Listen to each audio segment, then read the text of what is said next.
السلام علیکم ورحمۃ اللہ وبرکاتہ۔ یہ دارالسلام اسٹوڈیو ہے۔ اس بار ہم آپ کی خدمت میں تاریخ مکہ مکرمہ پیش کر رہے ہیں۔ حرمت والا شہر مکہ اللہ رب العزت اور رسول اللہ صلی اللہ علیہ وسلم کو سب شہروں سے زیادہ محبوب ہے۔ مسلمانوں کا قبلہ ہے، ان کی دلی محبت کا مرکز ہے، حج کا مرکز بھی ہے، مسلمانوں کی باہمی ملاقات اور تعلقات کی منزل ہے۔ روز ازل ہی سے اللہ تعالیٰ نے اس کی تعظیم کے پیش نظر اسے حرم قرار دیا، یعنی حرمت والا گھر۔ پھر اس میں کعبہ ہے۔ کعبہ روئے زمین پر اللہ تعالیٰ کی عبادت کے لیے بنایا جانے والا سب سے پہلا گھر ہے۔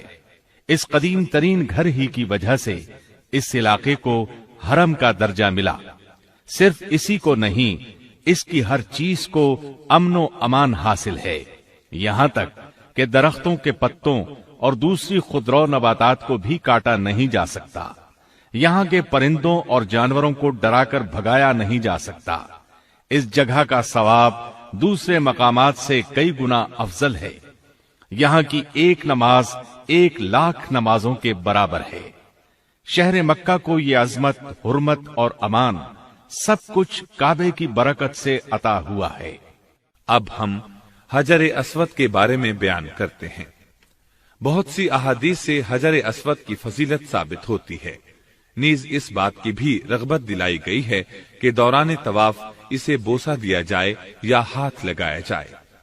حجر اسود کی فضیلت کے لیے یہ بات کافی ہے کہ نبی اکرم صلی اللہ علیہ وسلم کا دست مبارک اور مبارک ہونٹ اس پر لگے ہیں۔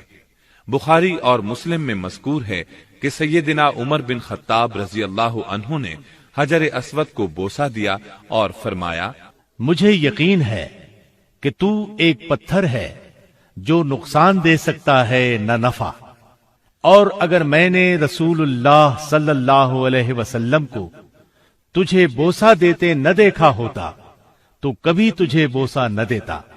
جامع ترمذی میں ابن عباس رضی اللہ عنہما سے روایت ہے کہ رسول اللہ صلی اللہ علیہ وسلم نے فرمایا، حجر اسود جنت سے جب نازل ہوا تھا تو دودھ سے زیادہ سفید تھا، لیکن بنی آدم کی خطاؤں نے اسے سیاہ کر دیا۔ اسی طرح ترمذی میں ابن عباس رضی اللہ عنہما ہی سے روایت ہے کہ رسول اللہ صلی اللہ علیہ وسلم نے فرمایا، اللہ کی قسم، اللہ قیامت کے دن حجر اسود کو اس حال میں لائے گا کہ اس کی 2 آنکھیں ہوں گی جن سے دیکھے گا، اور زبان ہوگی جس سے بولے گا۔ جس شخص نے دنیا میں اس کو ایمان کی حالت میں بوسہ دیا ہوگا یا ہاتھ لگایا ہوگا، یہ اس کے حق میں گواہی دے گا۔ مسند احمد اور صحیح ابن خزیمہ کی حدیث ہے، سیدنا عبداللہ بن عمرو بن عاص رضی اللہ عنہما نے اپنے کانوں پر ہاتھ رکھ کر 3 بار فرمایا، میں اللہ کی قسم کھاتا ہوں، میں نے رسول اللہ صلی اللہ علیہ وسلم کو فرماتے سنا ہے۔ حجر اسود اور مقام ابراہیم جنت کے 2 چمکدار پتھر تھے، لیکن اللہ تعالیٰ نے ان کا نور ختم کر دیا۔ اگر اللہ تعالیٰ ان کا نور ختم نہ فرماتا تو یہ زمین اور آسمان کے درمیان یا مشرق و مغرب کے درمیان پوری دنیا کو روشن کر دیتے۔ سیدنا ابراہیم علیہ السلام نے کعبہ بنایا، مگر ایک پتھر کی جگہ باقی تھی۔ اسماعیل علیہ السلام کوئی پتھر تلاش کرنے لگے تو ابراہیم علیہ السلام نے فرمایا، جیسا پتھر میں تجھے بتاتا ہوں اس قسم کا پتھر لانا۔ چنانچہ اسماعیل علیہ السلام پتھر تلاش کرنے چلے گئے۔ جب لے کر آئے تو دیکھا کہ ابراہیم علیہ السلام نے اس جگہ ایک پتھر نصب کر دیا ہے۔ پوچھا، ابا جان یہ پتھر کون لایا؟ فرمایا، یہ پتھر وہ شخص لایا جو تیری تعمیر کا محتاج نہیں، اس کو جبریل علیہ السلام آسمان سے لائے ہیں۔ سیدنا عبداللہ بن عمر رضی اللہ عنہما نے حجر اسود کو چھوا، پھر اپنے ہاتھ کو بوسہ دیا اور فرمایا، جب سے میں نے رسول اللہ صلی اللہ علیہ وسلم کو اسے بوسہ دیتے ہوئے دیکھا ہے،